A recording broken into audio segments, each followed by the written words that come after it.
दोस्तों, स्वागत है आपका नई क्लास में नए टॉपिक के साथ में। आज हम लोग समझने वाले हैं क्या होती है अमीबीय पेचिस। इस पर टिप्पणी पेपर में कई बार पूछी गई है। और आप कारक क्या होते हैं मैंने आपको हर बार बताया, कोई भी रोग हो उसका कारक, उसका रोगजनक, उसके बाद उसके लक्षण, उसके बाद उसके बचाव के उपाय, ये आपको पता है तो हो गया काम। बस यही तो पता करना है। और पता क्या करना है तो इसके कारक क्या है। तो यह रोग एंट अमीबा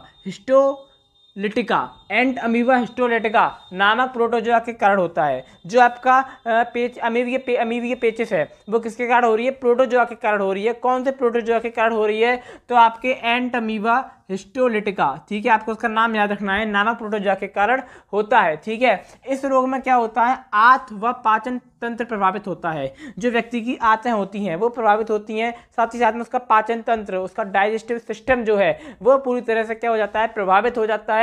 और यह रोग जो होता है वो घरेलू मक्खियों द्वारा संचरित होता है। ठीक है, अभी तक हमने जो भी रोग देखे, जिस प्रकार से आपका डेंगू देखा, ठीक है, जिस प्रकार से आपका मलेरिया देखा, वो क्या हो रहा था, मच्छरों से हो रहा था।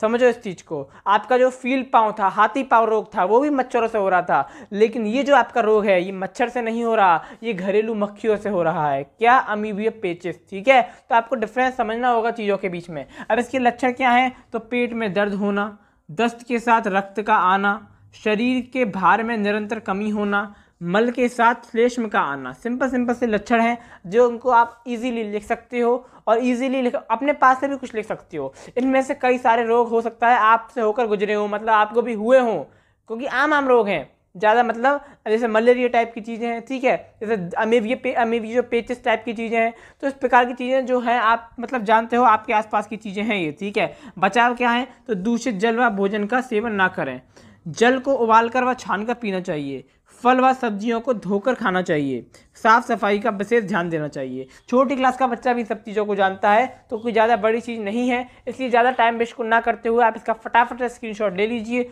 ठीक है ना, मैं आपको मिलूंगा अगली क्लास में नए टॉपिक के साथ में मिलूंगा। तब तक के लिए जय हिंद, जय भारत।